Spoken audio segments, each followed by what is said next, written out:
अब मैंने नहीं चेंज किया।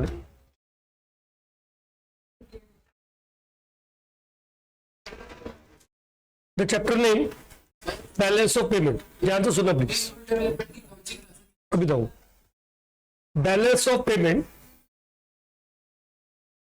स्टूडेंट्स, ये हमारी मैक्रो की लास्ट यूनिट है जिसके अंदर प्रैक्टिकली दो चैप्टर, एक बैलेंस ऑफ पेमेंट, एक फॉरेन एक्सचेंज रेट। मैं आज बैलेंस ऑफ पेमेंट की रिवीजन ले रहा हूं। बैलेंस ऑफ पेमेंट बेसिकली एक इकॉनमी जब रेस्ट ऑफ द वर्ल्ड के साथ डील करती, एक कंट्री के रेजिडेंट्स वर्ल्ड कंट्री के साथ, अब्रॉड के साथ, नॉन रेजिडेंट के साथ कोई भी इकोनॉमिक ट्रांजैक्शंस करते हैं, वो सारी ट्रांजैक्शंस एक जगह पर रिकॉर्ड की जाती, वो सारी ट्रांजैक्शंस एक जगह पर रिकॉर्ड की जाती। उस रिकॉर्ड का नेम है बैलेंस ऑफ पेमेंट। मेरी बात ध्यान से सुनना। एक कंट्री के नॉर्मल रेजिडेंट्स लाइक आप लोग ने इस साल इंटरनेशनल ट्रांजैक्शन की, आपने एक्सपोर्ट किया, इंपोर्ट किया, बोरिंग, लैंडिंग, जिससे फॉरेन करेंसी आ रही है या फॉरेन करेंसी जा रही है, वो सारी ट्रांजैक्शन एक जगह पर रिकॉर्ड की जाती है। सिंपल इजी वर्ड में बोलूं, हिसाब किताब रखा जाता है, कितना पैसा आया फॉरेन करेंसी, कितना फॉरेन करेंसी गई। अगर आप एक्सपोर्ट करते हो फॉरेन करेंसी लेके आओगे, अगर आप फॉरेन कंट्री में सर्विसेज दे रहे हो पैसे आएंगे, अगर आप दूसरी कंट्री से लोन ले रहे हो पैसे आएंगे, दूसरी कंट्री में अपनी कोई प्रॉपर्टी बेच रहे हो पैसे आएंगे, फॉरेन करेंसी आएगी। दूसरी साइड अगर आप कुछ गुड्स इंपोर्ट कर रहे हो, अगर आप बाहर से कोई सर्विसेज इंपोर्ट कर रहे हो, अगर आप फॉरेन टूर पे जा रहे हो, अगर आप फॉरेन कंट्री को लोन दे रहे हो, तो उसमें फॉरेन करेंसी जाएगी। तो सिंपली कितनी फॉरेन करेंसी आ रही है और कितनी जा रही है, उन सबका एक रिकॉर्ड है। उस रिकॉर्ड का नेम है balance of payment. Actually balance of payment एक अकाउंट का नेम है, एक account which is based on double entry system of book keeping. एक अकाउंट जो बता रहा है अकाउंटिंग सिस्टम पर, क्योंकि अकाउंटिंग प्रिंसिपल में ना जब ट्रांजैक्शन रिकॉर्ड की जाती है with the two side, debit side and credit side, दो साइड होती है ना, दो साइड बनाते हैं अकाउंट की। एक साइड पे सारी पेमेंट लिखी जाती है डेबिट साइड पे, जिसको बोलते हैं आउटफ्लो, जा रहे पैसे, और एक साइड पे लिखी जाती है इनफ्लोज, क्रेडिट साइड पे। तो सारी ट्रांजैक्शन को डबल एंट्री सिस्टम पर बेस्ड इस अकाउंट को मेंटेन कौन करता है? आरबीआई। क्यों? क्योंकि सारी foreign transaction they are routed through the RBI. याद है आरबीआई कौन है? Custodian of foreign exchange reserve. तो फॉरेन करेंसी कितनी आ रही है, कितनी जा रही है, वो सारा रिकॉर्ड मेंटेन आरबीआई नहीं करना है, राइट? तो क्या है बैलेंस ऑफ पेमेंट अकाउंट? ध्यान से देखना प्लीज।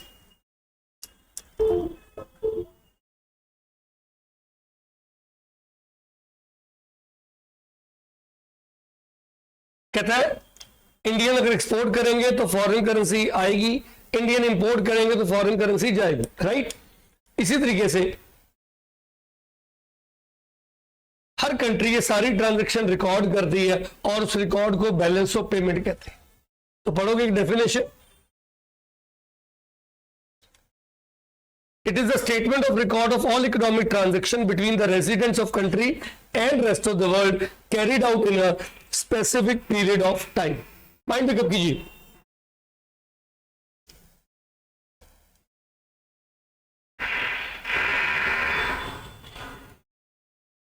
क्या कहते हैं?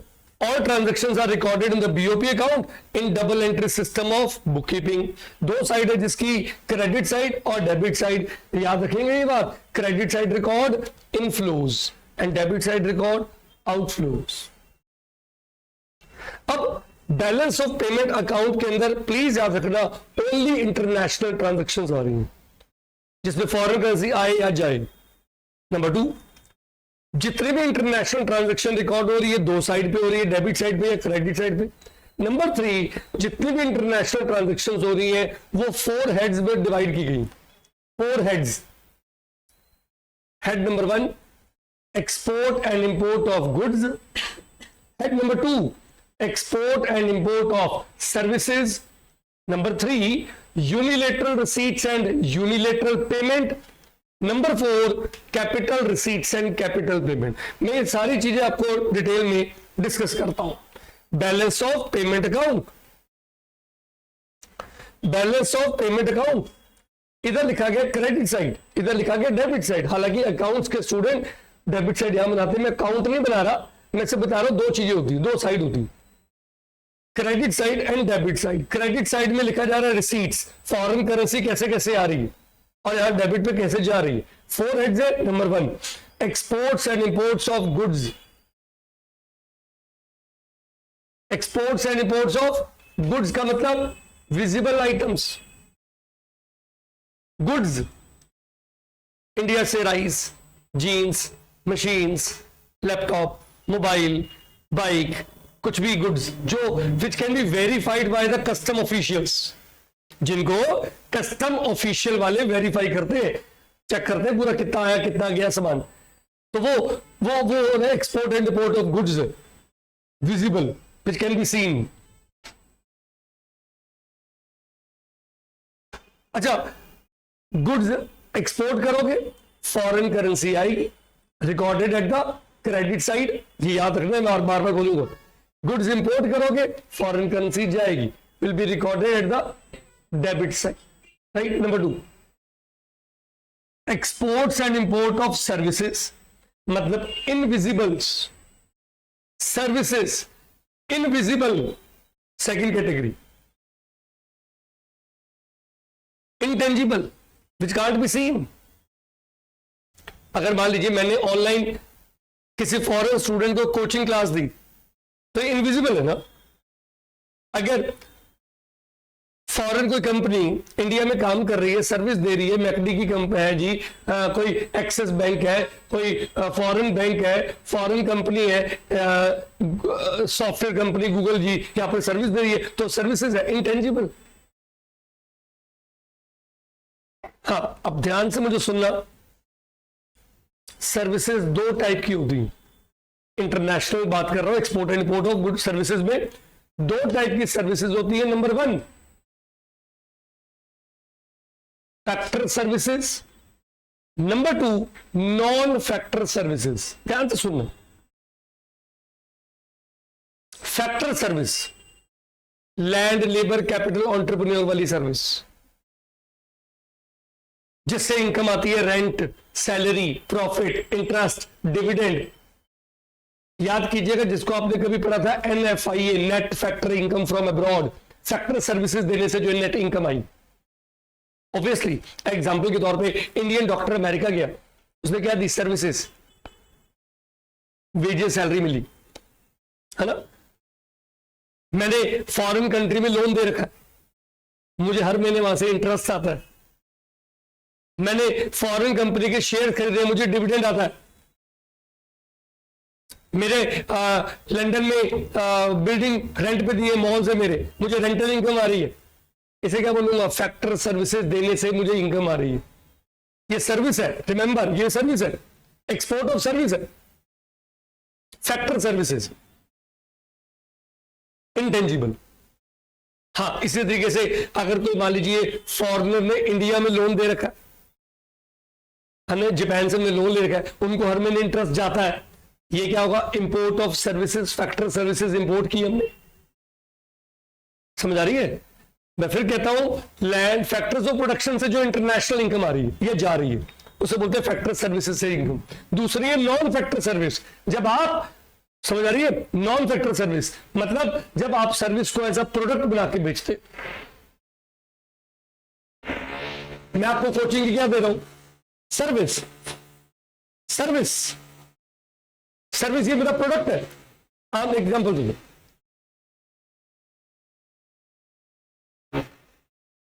कोई बैग बेचता है, कोई शूज बेचता है ना। किसी का काम है जी आइसक्रीम बेचना, जी मेरा काम है कोचिंग सर्विस बेचना। टर्शरी सेक्टर, कोई बैंकिंग है, इंश्योरेंस है, कम्युनिकेशन है, ये सर्विस है। सर्विस एज अ प्रोडक्ट है।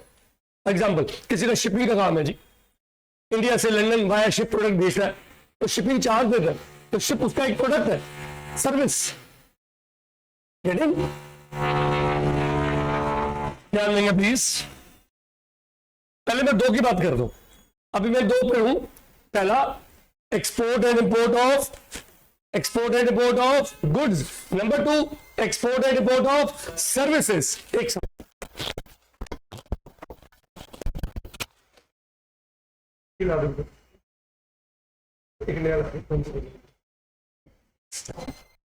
ध्यान देना, आगे चलता हूं। तीसरा कोर्स बोलो जी, unilateral receipts and unilateral payment. Unilateral होता है वन साइडेड। आई रिक्वेस्ट, मैं अभी सिर्फ इन तीन की बात कर रहा हूं। लो जी, पहले तीन, थर्ड वाले पे हूं क्या?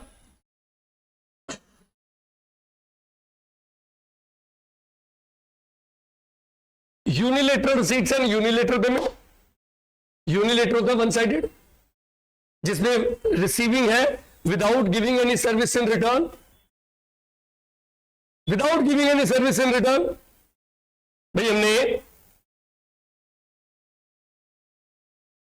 अब्रॉड से गिफ्ट आए, डोनेशन आई, रेमिटेंसेज आए, बस आए, वन साइडेड, कुछ दिया नहीं, free of cost, foreign currency आ रही है।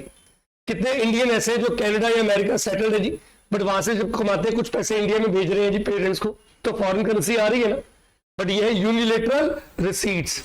ऐसे ही यहां से पैसे भी तो जाते हैं, फिर वहां से कॉल आ गया जी कॉलेज में फी भरनी है, पैसे जमा कराओ, तो पापा मम्मी ऐसे पैसे ट्रांसफर कर रहे होते हैं, तो क्या यूनिलेटरल पेमेंट। समझ आ रही है? दो चीजें, यूनिलेटरल रिसीट्स और unilateral payment, one sided. Okay, तीन कंपोनेंट समझ आ रहे हैं? पहला क्या बोला बेटा? Export and import of goods. Second क्या बोला? Export and import of. Third क्या बोला? Unilateral receipts and unilateral payment. अब फोर्थ की बात भी कर लेता हूं। फोर्थ नंबर पे लिख रहा हूं capital receipts and capital payment. Actually इसको एक अलग कैटेगरी में हम स्टडी करेंगे, ये इसको अलग अलग नीचे तक है, capital receipts and capital payment. इसका मतलब है वो इंटरनेशनल ट्रांजैक्शंस जिसपे फॉरेन करेंसी आई या गई, but that cause change in assets और liabilities of the normal residents और द गवर्नमेंट। वो इंटरनेशनल ट्रांजैक्शंस जो इंडियंस की या गवर्नमेंट की एसेट्स या लाइबिलिटी को चेंज कर दे, वो है capital receipts and capital payment. यहां पर मेंशन कर रहा हूं, ऊपर कहीं पर भी मैंने बात नहीं बोली एसेट्स लाइबिलिटी की, वहां पर बात हो रही थी इनकम की। समझो बात को, इंडिया ने जापान से $20 मिलियन लोन लिया,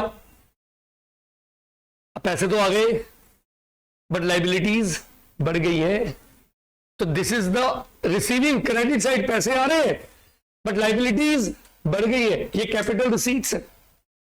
फिर समझो, जापान ने हमें डोनेशन दी, पैसे तो आ रहे हैं बट कोई लाइबिलिटी थोड़ी बढ़ी, वो यूनिलेटरल पेमेंट रिसीट्स है। जापान को हमने यहां से राइस बेचा, जापान से पैसे आए, तो वो है एक्सपोर्ट ऑफ गुड्स। जापान को बैंकिंग की सर्विस दी, हमारा एसबीआई बैंक में काम कर रहा है, वहां से कमा के आ रहे हैं, वो export of services. But Japan को उसे लोन लिया, वो है कैपिटल रिसीट्स, क्योंकि उसमें लाइबिलिटीज बढ़ रही। जापान को अपनी प्रॉपर्टी बेच दी, पैसे तो आ रहे हैं बट एसेट्स कम हो रही है, वो है कैपिटल रिसीट्स। ये जो फोर्थ सेक्शन है ना, कैपिटल रिसीट्स और कैपिटल पेमेंट, इसमें वो ट्रांजैक्शंस आती है विच कॉज चेंज इन एसेट्स और। फिर समझो, हमने चाइना से मोबाइल लैपटॉप मंगवाए, पैसे दिए, वो है इंपोर्ट ऑफ गुड्स, पैसे जा रहे हैं बट इंपोर्ट ऑफ गुड्स है वो। हमने अमेरिका से गूगल की सर्विसेज ली, पैसे तो जा रहे हैं, पेमेंट करी है, बट वो है इंपोर्ट ऑफ सर्विसेज। हमने श्रीलंका को हेल्प की, डोनेशन दी, वो है यूनिलेटरल पेमेंट। बट हमने दुबई में मॉल खरीदा, पैसे दिए, वो है कैपिटल पेमेंट, वहां एसेट बढ़ रही। हमने लोन की रीपेमेंट की, जापान से लोन किया, वो वापस कर दिया, पैसे तो जा रहे हैं बट लाइबिलिटीज कम हो रही है, वो है कैपिटल पेमेंट। गेटिंग? ये चार कैटेगरीज क्लियर है बच्चे? सारी इंटरनेशनल ट्रांजैक्शन की बात हो रही है, तो चार बातें आ रही है। Export and import of goods, बोलो मेरे साथ, export and import of goods. Number 2 export and import of services. Number 3 unilateral receipts and unilateral, और नंबर 4 कैपिटल रिसीट्स एंड। अच्छा प्लीज स्टूडेंट्स, बैलेंस ऑफ, अगर हमने मशीन एक्सपोर्ट करी तो वो एक्सपोर्ट ऑफ गुड्स है। मशीन को बस समझो बड़ी होगी तो वो एसेट्स का पार्ट हो जाएगा, नहीं, एसेट सिर्फ वही होगी जो आपने शेयर, प्रॉपर्टी, लैंड उस पर लगाया, ये वो खरीदा या बेचा। अगर आपने, मेरी बात समझना, मैंने चाइना से, अमेरिका से लैपटॉप मंगवाया, जीन्स मंगवाई, मोबाइल मंगवाया, मैं कहता हूं वहां से ट्रक मंगवा लिया, वहां से मशीन मंगवा ली, वो सब इंपोर्ट ऑफ गुड्स है, वो ट्रेडिंग है, ट्रेडिंग, राइट। चलिए बहुत अच्छे। हाँ मैं क्या कह रहा था, ध्यान देना, ये जो बैलेंस ऑफ पेमेंट अकाउंट लिख रहा हूं ना बच्चों, एक्चुअली ये जो बैलेंस ऑफ पेमेंट अकाउंट है 2 पार्ट में स्प्लिट किया गया। एक को कहते हैं करंट अकाउंट, एक को कहते हैं कैपिटल अकाउंट। तो क्या है बच्चों, दिस वन, ये करंट अकाउंट का पार्ट है और ये कैपिटल अकाउंट।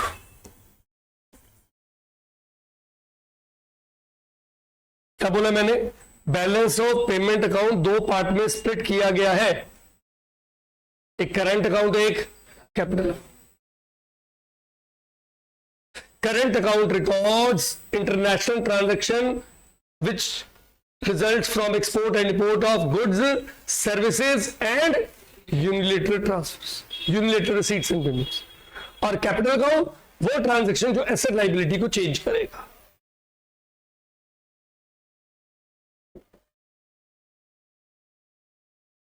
तो प्लीज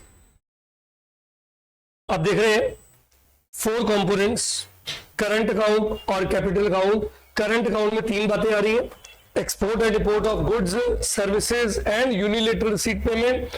और कैपिटल अकाउंट में ट्रांजैक्शन आएंगी, वो इसमें भी कंपोनेंट आएंगे which cause change in assets और liabilities, which cause change in assets और लाइबिलिटीज। चलिए ध्यान देंगे क्या लिखा है, बैलेंस ऑफ पेमेंट की statement, accounting statement that provides systematical record of all economic transaction between residents of country and the rest of the world in a given period of time। अगली बात कहता है it is a summary of all international transaction which involve, इसमें क्या क्या आया था बच्चों, ट्रांसफर ऑफ टाइटल या ओनरशिप किसका, number 1 goods, number 2 services, number 3 money and number 4 assets during an accounting year. So it is based on double entry system of book keeping जिसकी 2 side है, क्रेडिट साइड और एक debit side. Clear, आगे चल रहा हूं।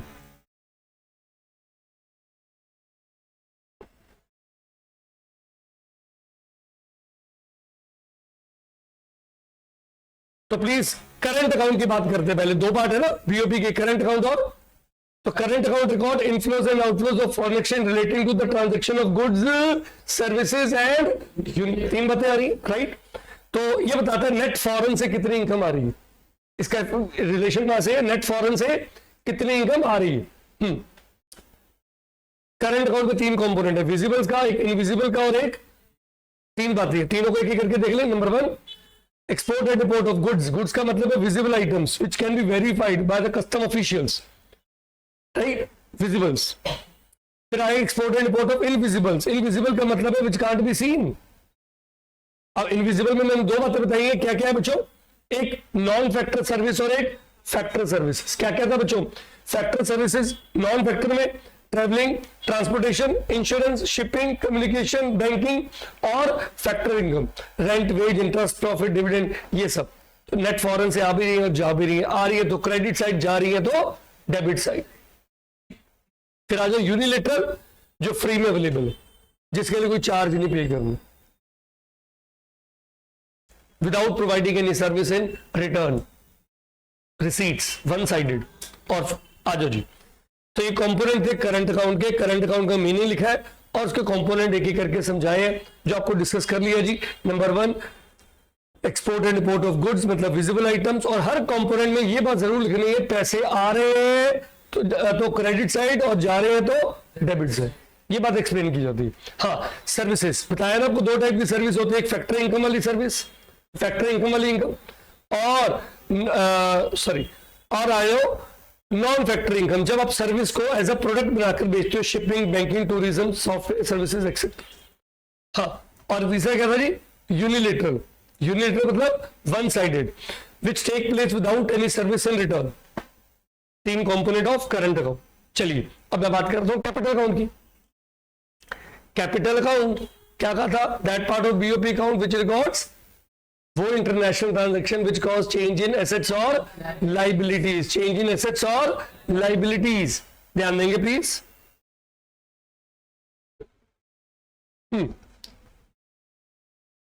ध्यान देंगे, कैपिटल अकाउंट,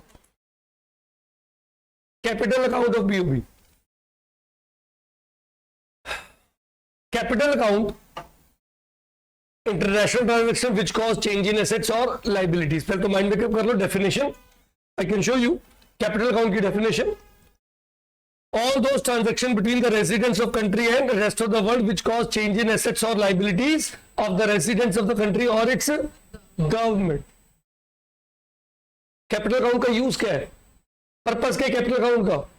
इसका पर्पस है करंट अकाउंट के सरप्लस या डेफिसिट को एडजस्ट करना। मतलब अगर करंट अकाउंट में सरप्लस आ गया तो उसको एब्जॉर्ब कौन करेगा, कैपिटल अकाउंट। अगर कैपिटल अकाउंट में डेफिसिट आ गया तो उसको फाइनेंस कौन करेगा, कैपिटल अकाउंट। मेरी बात समझ आ रही है? इधर सुनो, करंट अकाउंट है ऊपर, अगर मैं पूछूं करंट अकाउंट में डेफिसिट है, इसका मतलब क्या है? अगर मैं कहूं करंट अकाउंट में डेफिसिट है, इसका मतलब है इन तीन का सम ग्रेटर है। किससे? इन तीन के सम से। अगर import of goods, services and unilateral payment ये ज्यादा है इस तीनों के सम से, तो करंट अकाउंट में क्या आ गया, डेफिसिट। अब उस डेफिसिट को कहां से पूरा करेंगे, कैपिटल अकाउंट, है ना। एसेट बेचेंगे या लोन लेंगे, राइट, तो कहां से यूज करेंगे, कैपिटल अकाउंट से। और अगर इसमें सरप्लस आ गया तो वो एसेट बढ़ जाएंगी या लायबिलिटी घट जाएंगी, है ना। तो देखिएगा, कहते हैं capital account is used to finance deficit in current account या absorb the surplus of current account. अगली बात, इसमें कंपोनेंट में क्या क्या आएगा कैपिटल अकाउंट के कंपोनेंट में? Number 1, borrowing and lending from and to abroad. मैं बात करूंगा कैपिटल अकाउंट के कंपोनेंट में, ये सारे पॉइंट्स आएंगे। ये तीन कंपोनेंट है capital account. Number 1, borrowing and lending from and to abroad. Number 2, investment from and to abroad. Number 3, change in foreign exchange reserve. These three are the component of capital account. उम्मीद रखता हूं current account के component clear है। Export and import of goods, export and import of service and unilateral. ठीक, good. Capital account के component में पहला लिखा रहा है borrowing and lending from and to abroad. Borrowing का मतलब आपने दूसरी कंट्री से लोन लिया, राइट। किस पे लिया, चाहे वो इंडिया की गवर्नमेंट है या इंडिया के प्राइवेट सेक्टर में लोन लिया, मनी तो आ गई, आगे तो कहां जाएगी, वो क्रेडिट साइड पे, राइट। बट वो लाइबिलिटीज को इंक्रीज कर रहा है, या लोन की रिकवरी कर ली, पैसे तो आ गए बट एसेट्स कम हो गई, डेटर्स कम हो गए। लेंडिंग टू अब्रॉड, हमने दूसरी कंट्री को लोन दिया, पैसे तो जा रहे हैं डेबिट साइड बट हमारी एसेट्स बढ़ रही है। हमने लोन की रीपेमेंट कर दी, लोन लिया था वापस कर दिया, पैसे तो जा रहे हैं डेबिट साइड बट लाइबिलिटीज कम हो। तो ये पहला कंपोनेंट है, borrowing and lending from and to abroad. Number 2, investment from and to abroad. Student, investment दो टाइप की होती है, एक को बोलते हैं डायरेक्ट इन्वेस्टमेंट, एक को कहते हैं पोर्टफोलियो इन्वेस्टमेंट। ध्यान से वर्ड सुनना, क्या बोला बेटा, डायरेक्ट इन्वेस्टमेंट एंड पोर्टफोलियो, दो टाइप की इन्वेस्टमेंट होती है। क्या मतलब, अगर आप रियल एस्टेट पे कहीं पैसा लगाते हो फॉरेन में, रियल एस्टेट मतलब लैंड पे, प्रॉपर्टी पे, बिल्डिंग में, ऑफिस में, जिसमें आपको ओनरशिप भी मिलती है और साथ साथ एसेट्स पर कंट्रोल भी मिलता है। भाई आपने फॉरेन में फ्लैट खरीद लिया, आपकी ओनरशिप भी है, आपका कंट्रोल भी है, तो उसको रियल एस्टेट में जो पैसे लगाते हो तो उसको बोलते हैं डायरेक्ट इन्वेस्टमेंट, एफडीआई।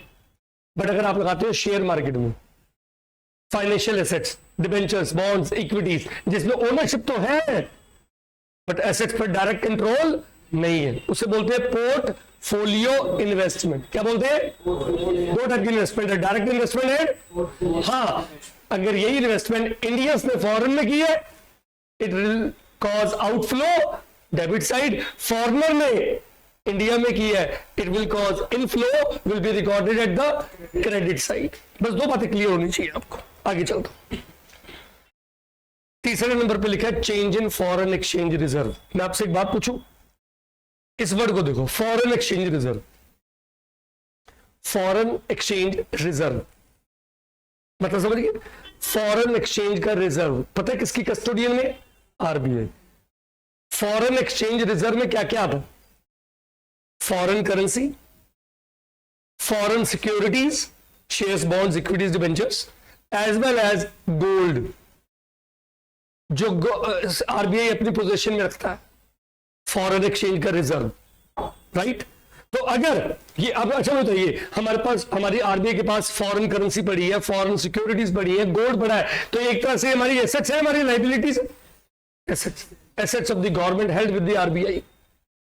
अगर जरूरत पड़ने पर इस एसेट में से पैसे निकाल रहे हैं, इस रिजर्व में से पैसे निकाल रहे हैं, तो पैसे तो आ रहे हैं बट हम अपनी एसेट्स को कम कर रहे हैं। बात समझो फिर से, जैसे अभी भी क्या बताया,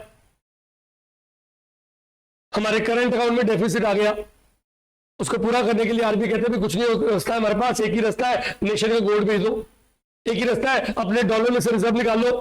तो अगर आप उसका यूज कर रहे हो, किसका? फॉरेन एक्सचेंज रिजर्व का, तो एक तरह से आप अपनी एसेट्स को कम कर रहे हैं। तो जो एसेट्स को कम करे वो कहाँ आएगा? करंट में, कैपिटल में? कैपिटल। हो सकता है एसेट बढ़ भी जाए, हमारे रिजर्व बढ़ रहे हो, है ना। तो चाहे जो रिजर्व को चेंज कर रहे हैं, जिससे हमारे फॉरेन करेंसी रिजर्व में चेंज आ रहा है, तो वो आएगा change in foreign exchange reserve, component of capital account. ध्यान देना, क्लियर करते हैं कि फिर सब मेरे साथ। कंपोनेंट्स ऑफ कैपिटल अकाउंट की अगर बात करें, नंबर 1 पहले क्या बोला? बोरिंग एंड लेंडिंग, ये क्लियर है। हमारे इंडिया में प्राइवेट और गवर्नमेंट सेक्टर दूसरे कंट्री से लोन लेंगे तो क्रेडिट साइड पे, लोन देंगे तो डेबिट साइड पे। Number 2, investment from and to abroad, एक होती है एफडीआई जिसमें डायरेक्ट कंट्रोल भी मिलता है और ओनरशिप भी मिलती है, जैसे आपने लैंड, बिल्डिंग, रियल एस्टेट में पैसा लगा। अगर पोर्टफोलियो इन्वेस्टमेंट है, जैसे आप शेयर्स खरीदते हो, डिबेंचर खरीदते हो, जिसमें ओनरशिप है बट डायरेक्ट कंट्रोल नहीं। अब दो इन्वेस्टमेंट है। अब कहता है अगर इंडियंस कंपनी में, इंडिया के रियल एस्टेट में बाहर से इन्वेस्टमेंट आ रही है, तो आ रही है तो फॉरेन करेंसी आएगी, तो this will be recorded at the, और अगर जा रही है, हमने बाहर इन्वेस्ट किया, तो डेबिट। और तीसरा कंपोनेंट बताया change in, what is the foreign exchange reserve? These are the financial assets of the held with the change in the reserve serve as a financing item in India's.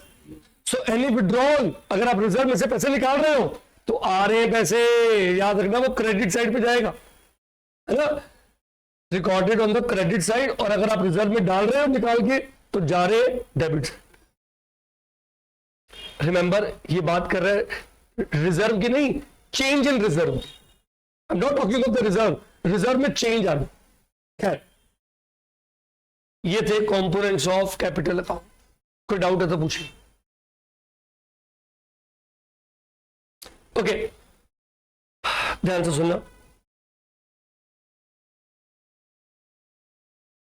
I am sure ये बात आपको clear है। Current account deficit और current account surplus, CAS, इसका मतलब export of goods, services and उनका सम ज्यादा है, किससे? पेमेंट से, राइट। अच्छा बताओ, अगर हमारी कंट्री में करंट अकाउंट सरप्लस है, हम क्या कहें? Nation net borrower from abroad है या लेंडर टू अब्रॉड है? हम लेंडर टू अब्रॉड है। This signifies, current account surplus signifies that nation is a lender to. और अगर करंट अकाउंट डेफिसिट है तो ये सिग्निफाइज क्या करता है? Nation is a borrower from rest. समझ आ रही है? Meaning clear? डेफिसिट कब होगा बेटा? पढ़ लो, जब एक्सपोर्ट ऑफ विजिबल, इनविजिबल और यूनिलेटरल, इनका सम लेस होगा। किससे? इंपोर्ट ऑफ विजिबल, इनविजिबल और यूनिलेटरल। बड़े ध्यान से सुनना स्टूडेंट्स, एक तो मेरा ये डिस्कशन है distinguish between balance of trade and balance of payment. Theoretically दो क्वेश्चन है, जिससे कंटेंट खत्म हो जाएगा, फिर एप्लीकेशन बेस्ड क्वेश्चन आ जाते। थियोरेटिकली अब दो क्वेश्चन, पहला बता रहा हूं, बड़ा सिंपल है, बैलेंस ऑफ ट्रेड और बैलेंस ऑफ पेमेंट में डिफरेंस।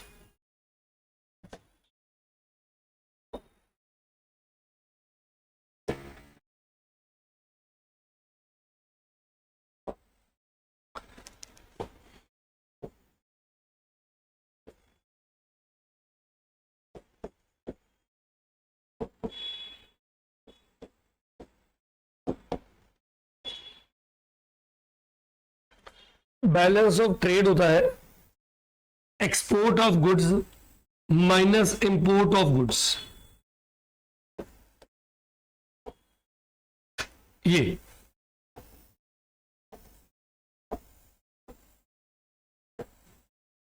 दिस वन, इनका डिफरेंस को बोलते हैं ये लो, export of goods minus import of goods is called balance of trade.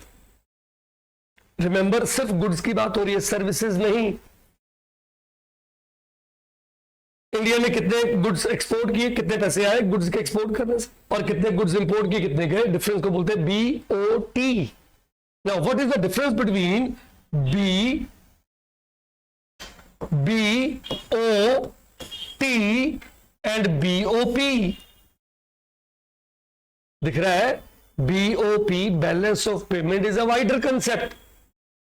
Balance of payment, that is the record of all international transactions between the residents and rest of the world, whereas balance of trade is the difference of only export of goods and import of goods. You can say balance of trade is a narrow concept. Kyun narrow? Because it only considers visible items. BOP is a wider concept. Kyun? It is the sum of visibles, invisible, unilateral and capital, है ना? समझ आ रही है? मतलब जो invisible है वो BOP में रिकॉर्ड है, BOT में नहीं, बैलेंस ऑफ ट्रेड में रिकॉर्ड नहीं है इनविजिबल्स। एक बात और डिफरेंस की, बैलेंस ऑफ ट्रेड में भी सरप्लस और डेफिसिट। क्या बोला मैंने? बैलेंस ऑफ ट्रेड में भी सरप्लस, और सरप्लस कब होगा? सरप्लस कब होगा? Simply when the export and the export of goods are more than the, तो सरप्लस होगा। डेफिसिट कब होगा? When export of goods are less than the, तो दोनों पॉसिबल है। बट जो BOP है, balance of payment, in accounting sense वो हमेशा बैलेंस होता है। इन अकाउंटिंग सेंस वो हमेशा बैलेंस होता है, क्योंकि डेबिट साइड का सम और क्रेडिट साइड का सम नेट हमेशा इक्वल कर दिया जाता। ओके, तो ये था difference between BOT and BOP। एक डिस्कशन बड़ा इंपॉर्टेंट है वो,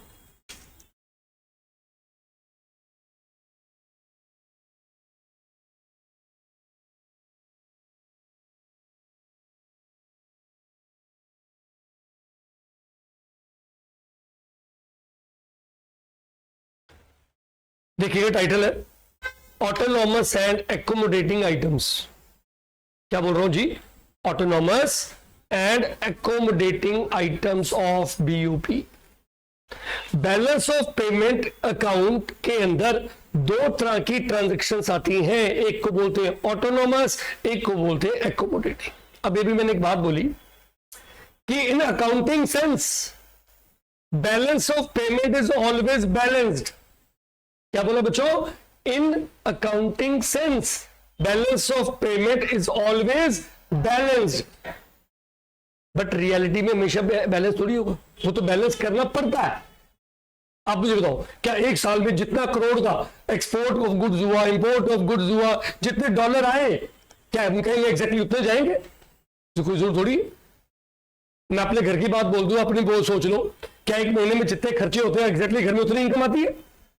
नहीं, कभी खर्चे कम है इनकम ज्यादा है, कभी इनकम कम है खर्चे ज्यादा है ना? तो ये हम पर भी ये बात है कि इंटरनेशनल ट्रांजैक्शन एक साल में जितनी भी हुई, जितना फॉरेन करेंसी आया, कैसे आया? Export of goods, import of goods, export of service, export unilateral receipts, तो जितना आया ये तो है कि जितना आएगा उतना में पेमेंट भी होगी। हाँ, अगर बराबर नहीं है तो एंड में उसको बैलेंस तो करना है, इक्वल तो करना है। बस एक बात सुन लो, जिनकी वजह से इम्बैलेंस हुआ, जिन ट्रांजैक्शन से डिसइक्विलिब्रियम आया, जिन ट्रांजैक्शन की वजह से सरप्लस या डेफिसिट आया, वो ऑटोनॉमस है, और जिनके उसके बाद जिसके थ्रू उसको बैलेंस किया वो एकोमोडेटिंग है। समझना मेरी बात, बड़े सिंपल। आप जितने बैठे हो, आप सबने इंटरनेशनल ट्रांजैक्शंस की। मान लो इस साल 2024 में कोई फॉरेन घूमने जा रहा है, एग्जांपल किसी का फॉरेन टूर है जी, बाहर गए जी घूमने के लिए, ऑब्वियसली फिर वो शॉपिंग भी करके आए, पैसे भी खर्च किए, तो उनकी वजह से डॉलर गए, है ना। किसी के पापा का मम्मा का मान लीजिए एक्सपोर्ट का बिजनेस है, तो वो डॉलर कमा के ला रहे हैं। मान लीजिए कोई कहता है जी मुझे तो कनाडा में अगली बार ज्वाइन करना, फी भर दी मैंने, तो पेमेंट कर दी, तो उनकी वजह से डॉलर जा रहे हैं।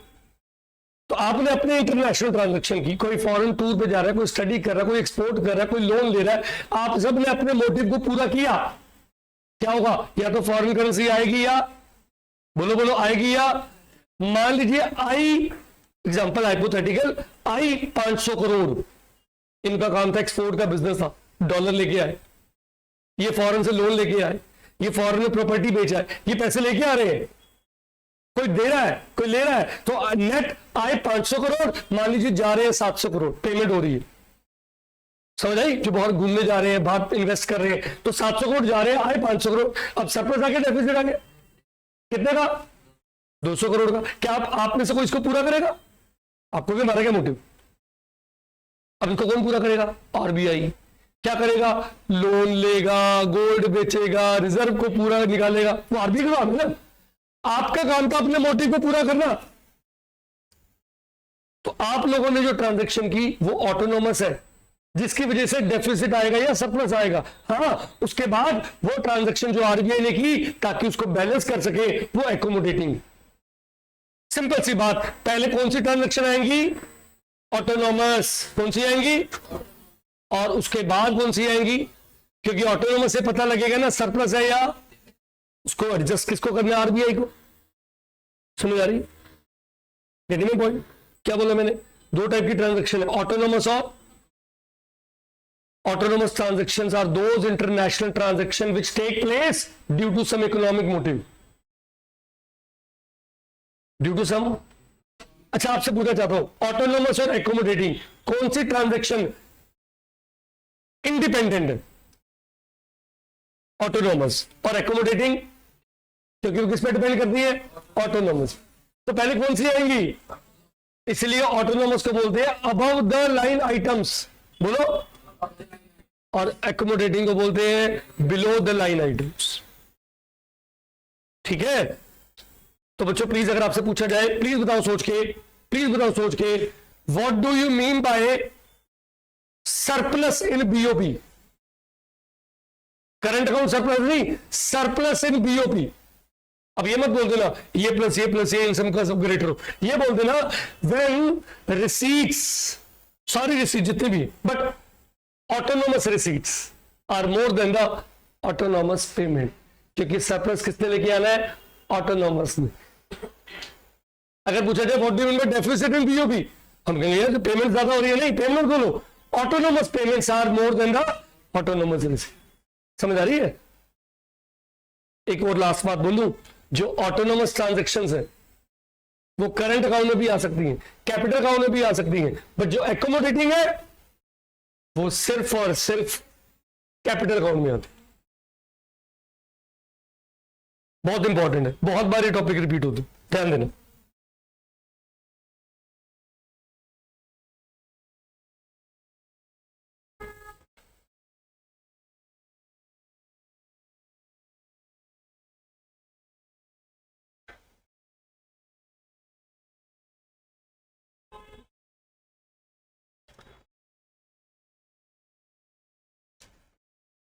एक मिनट देखोगे, एक एग्जांपल से एक स्टेटमेंट आपके सामने आई है,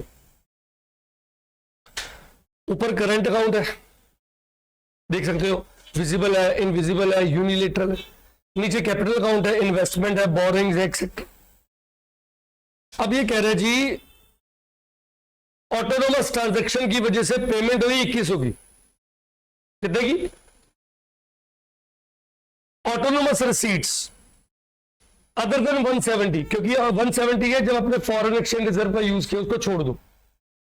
उसके अलावा बाकी सारी हमारे पास पेमेंट हुई है 1970, सॉरी 1930, 19। अब पेमेंट जरूरत थी ज्यादा, रिसीट जरूरत थी कम। अब आरबीआई कहते हैं बैलेंस तो करना है, तो आरबीआई कहते हैं कोई बात नहीं, अपने फॉरेन एक्सचेंज रिजर्व में से निकाल लो, डॉलर निकाल लो, ताकि दोनों को बैलेंस कर देंगे। तो ये ट्रांजेक्शन 170 पे वहां से निकाले ताकि दोनों को क्या कर सके, क्या कर सके, दोनों साइड बराबर हो जाए। समझ आई? तो बताओ कौन सी ट्रांजेक्शन ऑटोनोमस है? लुक एट हियर, ऊपर वाली ट्रांजेक्शन सारी क्या है, और ये नीचे ग्रीन में देख रहे हो ये कौन सी है? ये वाली कौन सी है? ऊपर वाली कौन सी है? लोन है, विदाउट विदाउट इंटरेस्ट कह सकते हो, वो भी लोन होता है। ये ऑटोनोमस और ये एकोमोडेटिंग है, इन्हें बोलते हैं अबव द लाइन, इन्हें बोलते हैं बिलो द लाइन। वही ऑफिशियल रिजर्व ट्रांजैक्शन है, मतलब वो ट्रांजैक्शन जो आरबीआई ने फॉरेन एक्सचेंज रिजर्व में से की है, चाहे वो गोल्ड बेचकर, सिक्योरिटी बेच के, डॉलर बेच के, ताकि बीओपी को बैलेंस कर सके। एकोमोडेटिंग आइटम्स नहीं बेटा, ये तो एक तरह से लोन है, लोन का पार्ट। तो देखिएगा प्लीज, ऑटोनोमस ट्रांजैक्शंस इंडिपेंडेंट होती हैं, और अबव द लाइन डेफिनेशन पढ़ सकते हो। Those international economic transactions which take place due to some economic motive such as profit maximization, also known as above the line items. These are independent of the state of BOP. ये दोनों में आती है, current account में भी आती है और कैपिटल अकाउंट में भी आती है।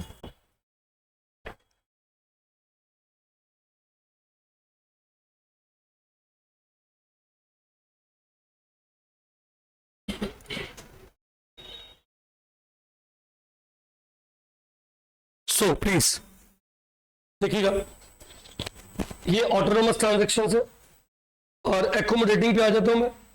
ये करंट अकाउंट कैपिटल अकाउंट दोनों में आती है।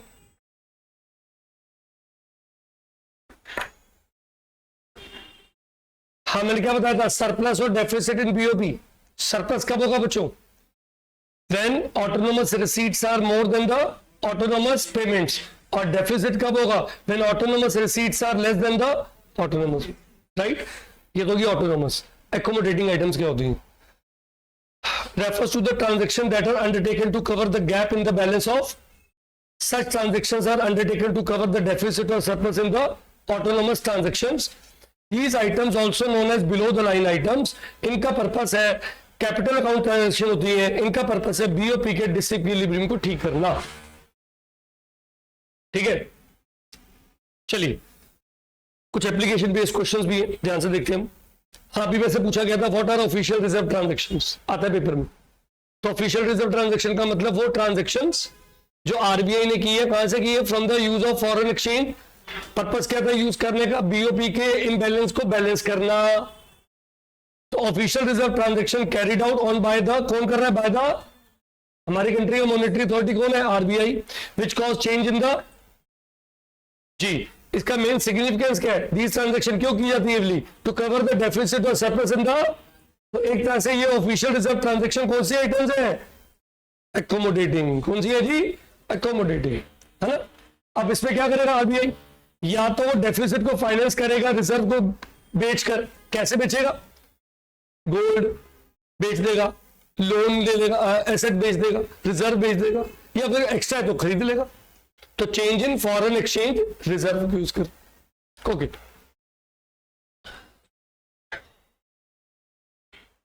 मैं कुछ एप्लीकेशन बेस्ड क्वेश्चन कुछ डिस्कस करता हूं, जस्ट लाइक ये पॉपुलर क्वेश्चन है।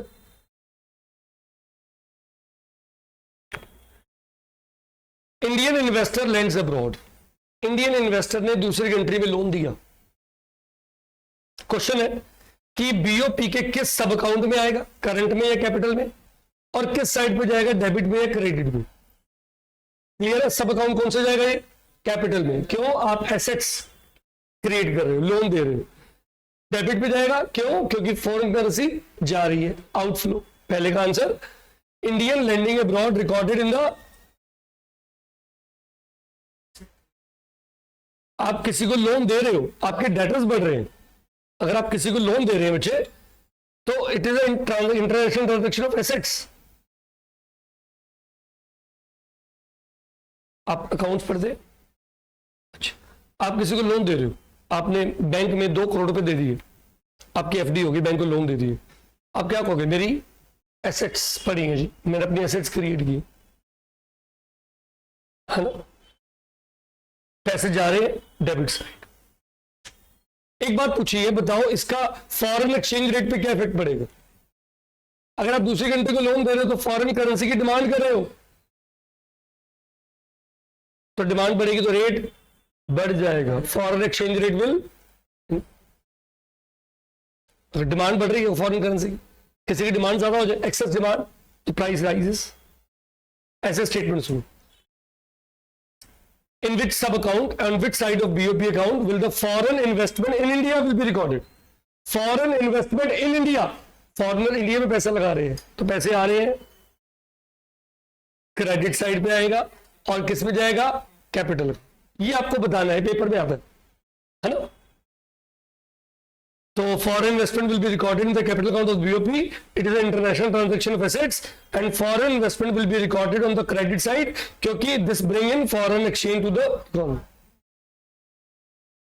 हाँ जी बताओ सारे फिर।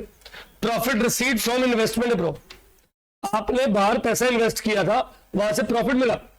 आपने बाहर पैसा इन्वेस्ट किया था, वहां से प्रॉफिट मिला। एक तो ये प्रॉफिट आया, तो किस साइड में आएगा पता है? एक्सपोर्ट ऑफ सर्विसेज, याद आया? फैक्टर सर्विसेज, इसलिए करंट में आएगा। पैसे आ रहे हैं तो क्रेडिट में जाएगा। ओके,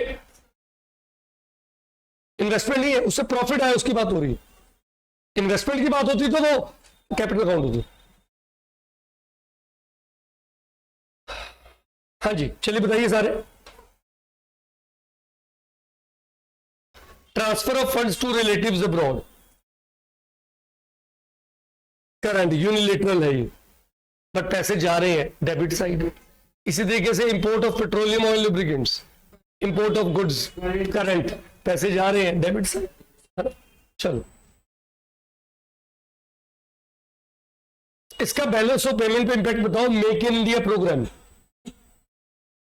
मेक इन इंडिया, इसका मतलब है इंडिया में इन्वेस्टमेंट की जा रही है, फॉरेन इन्वेस्टर्स को इनवाइट किया जा रहा है, मेक इन इंडिया। इससे बाहर की कंपनी इंडिया में आएंगी तो फॉरेन कैपिटल आएगी, तो उसका हमारी कंट्री के बीओपी पे कैसे इफेक्ट पड़ेगा? फेवरेबल, पॉजिटिव, है ना? और अगर आप इंपोर्ट कर रहे हो तो पैसे जाएंगे तो उसका कैसे इफेक्ट पड़ेगा? अनफेवरेबल। गेटिंग? ये बीओपी को इंप्रूव करेगा, ये बीओपी पे एडवर्स इफेक्ट डालेगा। अच्छा, ये स्टार्टिंग में मेरे से पूछा था, अगर आप दूसरी कंट्री में मशीनरी सेल कर रहे हो तो कहां रिकॉर्ड होगा? जवाब है करंट अकाउंट में, राइट? एक्सपोर्ट ऑफ गुड्स है ये।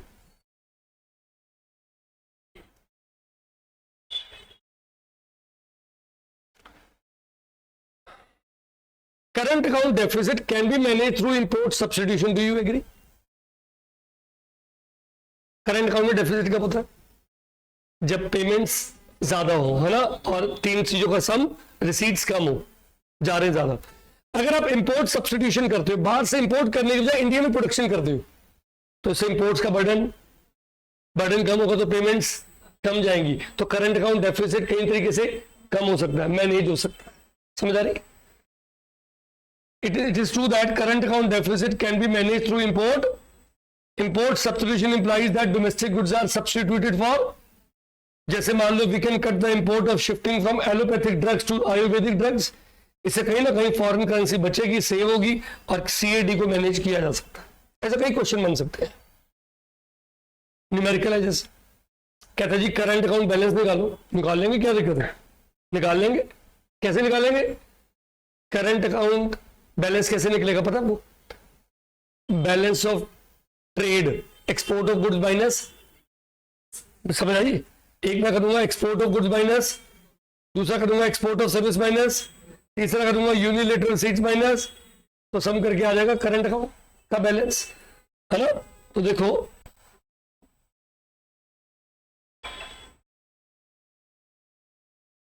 एक्सपोर्ट ऑफ विजिबल्स है 125, इंपोर्ट ऑफ विजिबल्स है 90, तो 125 माइनस 90 कितना हो गया ये?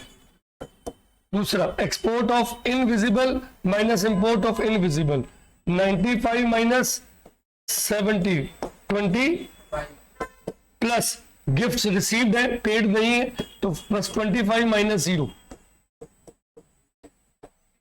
तो कितना आ जाएगा 135। इस तरीके से भी न्यूमेरिकल किया जा सकता, ठीक।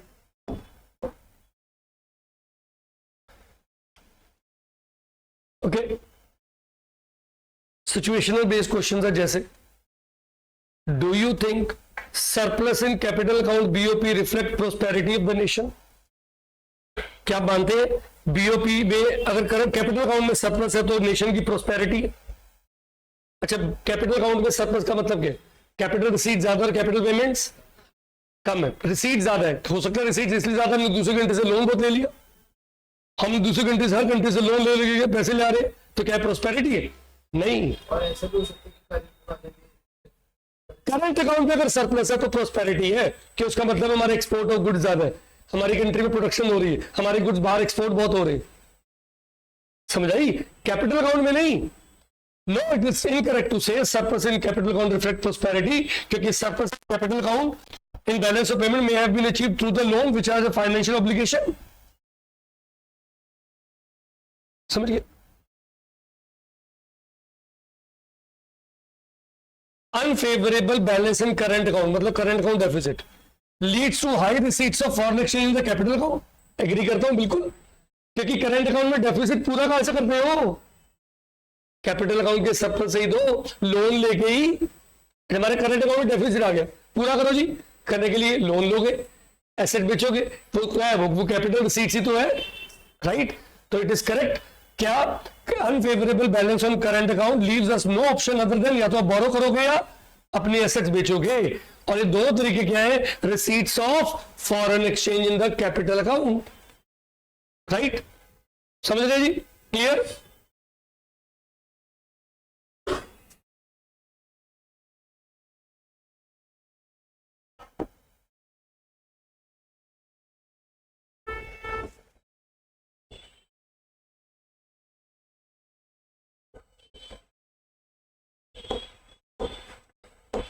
सो मोर और लेस ये कंटेंट सारा बैलेंस ऑफ पेमेंट का आप सबके साथ डिस्कस कर लिया जी, राइट? बाकी मटेरियल आपके पास है ही है, तो कोई डाउट होगा तो आप मुझसे फिर पूछ सकते हैं, ठीक है? आज इतना ही कर, थैंक यू।